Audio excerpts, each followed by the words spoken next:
Barka da zuwa tashar tsakar gida.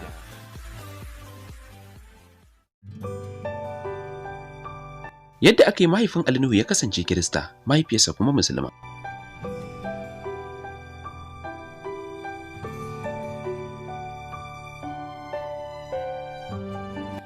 Tun bayan rasuwar mahaifin jarumi Ali Nuhu, aka yi ta yama ɗiɗi da ƙananan maganganu kan addinin mahaifinsa da ya bayyana Kirista, da kuma kasancewa mahaifiyarsa Musulma, shi ma kuma Musulmi. Wanda bayan addu'o'i da basu dace ba da ake ga mahaifin jarumin da suke kama da cin fuska gare shi, har da waɗanda ke kalamai da ke nuna an basu a duhu, ta yadda hakan ta kasance, mahaifiya Musulmi, mahaifi kuma Kirista. Duba da cewa addinin mu bai lamunci Musulma mace ta auri wani wanda ba Musulmi ba, sai dai mazan Musulmi da aka sahalewa auren ahlul kitabi.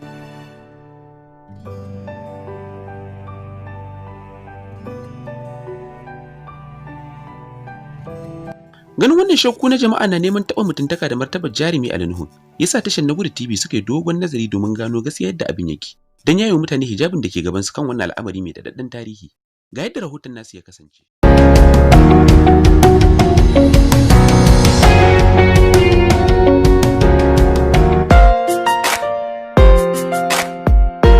Yadda aka yi mahaifiyar Ali Nuhu ta kasance Musulma, mahaifinsa kuma Kirista. Tun bayan bayanan labarin rasuwar mahaifin fitacce kuma shahararren jarumi a masana'antar Kannywood wato Ali Nuhu, mutane da dama ke ta yamutsa gashin baki da ƙananan maganganu game da yadda labarin kasancewar mahaifin Ali mabiyin addinin Kirista ya zuwar mutane da dama a bazata.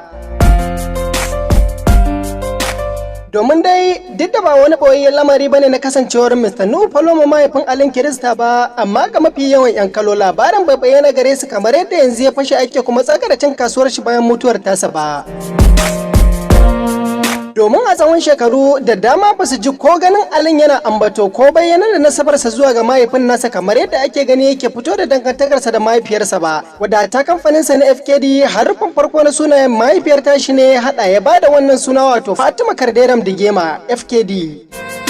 A yayin da babu wani a cike da wajen masana'antar Kannywood din da zai ce da kai ga ranar da jarumi Alin ya taba bayyanawa ko yin wani abu da zai danganta shi da mahaifin nashi ba, babu kuma wanda zai dorar kan dalilin hakan illa shi Alin da kuma mahaliccinsa.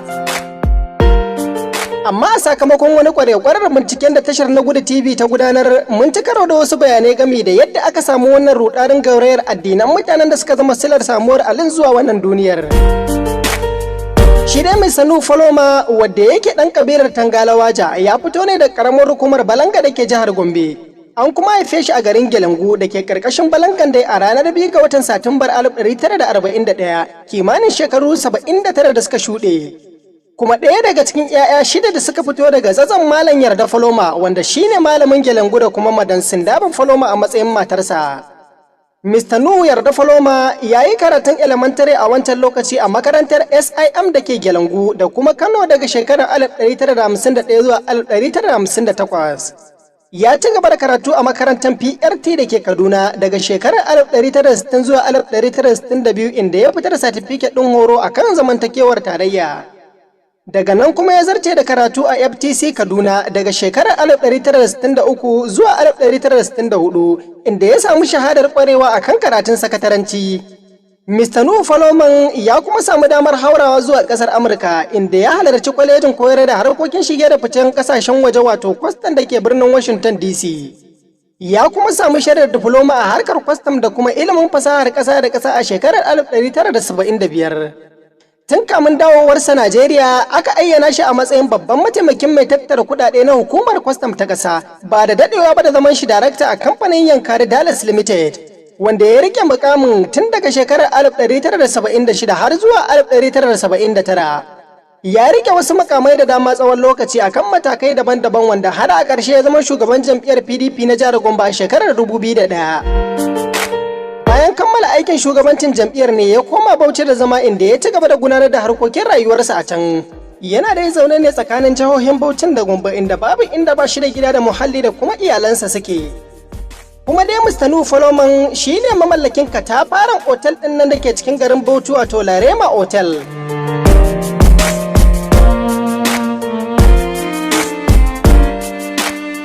Dangane da tambayar da wasu da dama cikin mutane ke yi na yadda ya kasance Kirista amma kuma mahaifiyar Ali Nuhu ta kasance Musulma, tashar Nagudu TV ta tattauna da wani bawan Allah wanda baya buƙatar bayyana sunansa, inda ya yi mana bayani kan yadda irin waɗannan abubuwa ke kasancewa a wasu yankuna irin na arewa maso gabashin Najeriya.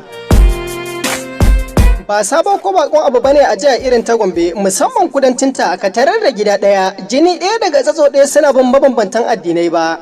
Kuma haka 'ya'yansu ma suke kasancewa, wani ya bi addinin uwa, wani kuma ya bi na uba. Dan dai mu daure akuyar mu a gindin magarya, ga wannan bawan Allah cikin muryarsa inda yake bayyana yadda irin wannan zaman hatsin bara na bambantan addinai ke kasancewa a cikin iyali guda. Wannan very possible ma, wannan ka wato an ce ka samu ansa daidai, domin ni ma hakan nake. Kaga in ka ce Kaltungo, Billiri, Shangom duka Tangalu ne, in ka je kuma in za ka nemi waja suna karamar hukumar Balanga ne. That means a cikin kalanon hukumomi guda hudu a 'yan waje guda, wato karamar hukuma ɗaya ne waje su. Kamar yadda ka sani yawanci a nan a Gombe, musamman Gombe ta kudu, suna guda biyu kiristan, wanda a yawanci in ka je Gombe ta kudu, kamar yadda ka sani yawanci kiristan ne, amma akwai musulmi har ma a gida ɗaya. Wanda ni ne magana, wanda zan gaya maka ni misali ne. Mukan zauna a gida ɗaya mu yi kiɗanya tare, amma ka san wani lokaci saboda wani lokaci ta dalilan siyasa, wani lokaci ana samu saɓanin ra'ayi, amma dai a bisa yanzu zama ana zaman lafiya ne, ba a ana zama a gida ɗaya kuma ana zaman tare. Amma yau inda hakan ya faru, inda za ka ga uwa tana sallah ko kuma bayan sallah ita kuma baba ko uwa tana yana coci, to za ka ga yaran za ka ga zo a samu da yaran su masu rabu, ko kuma ɗayan su ɗayan a zo a ɗaya yana rabuwa. Amma zaman yin tare misali a ce yaya musulmi kan kirista ko yaya kirista kan musulmi, hakan yakan faru.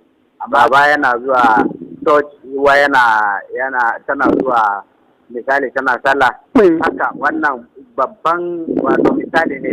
Nuhu Koloma kaga shi yana zo ne, amma yana da mata wanda su suna sallah ne.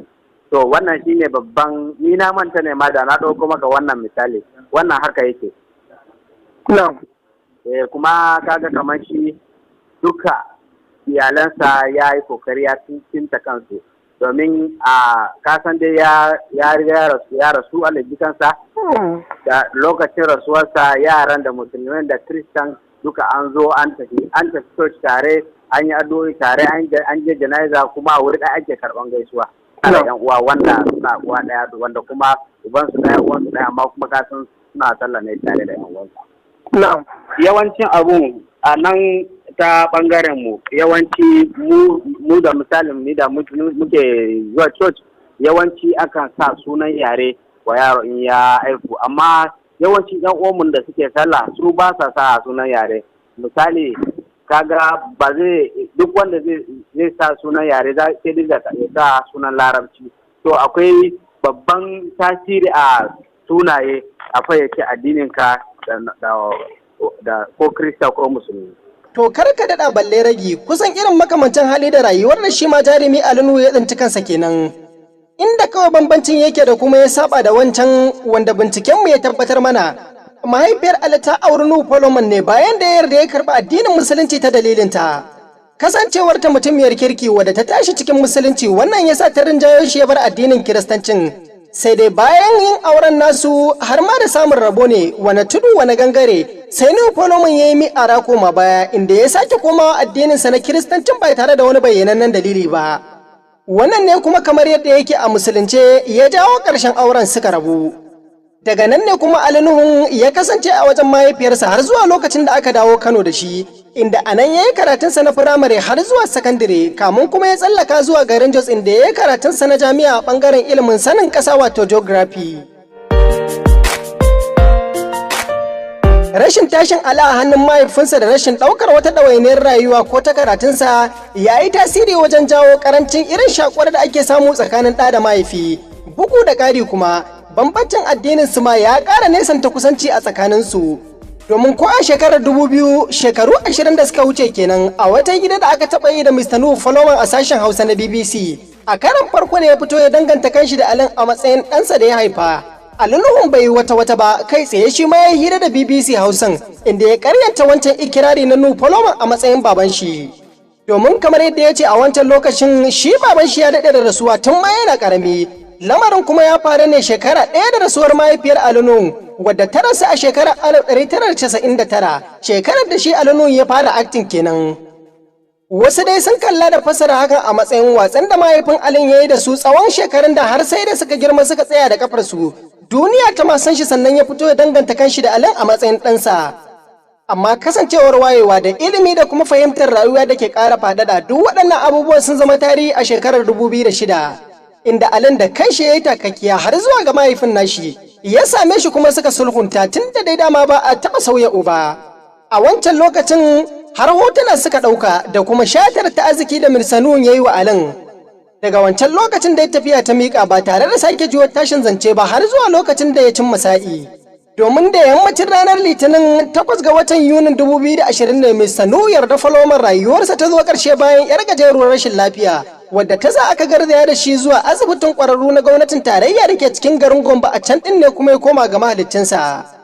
Kamun kifta ido da bismillah nan labarin rasuwar ta sai bazu kamar wutar daji cikin kankanin lokaci.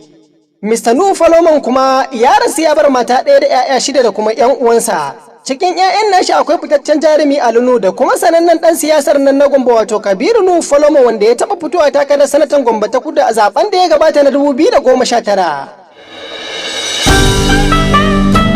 Daga nan tashar na Gudu TV muna taya Ali da Kabiru da sauran 'yan uwa da ma al'ummar jihar Gombe gaba ɗaya alhini da jajen rashin Mr. Nuhu Malam Yarda Faloma.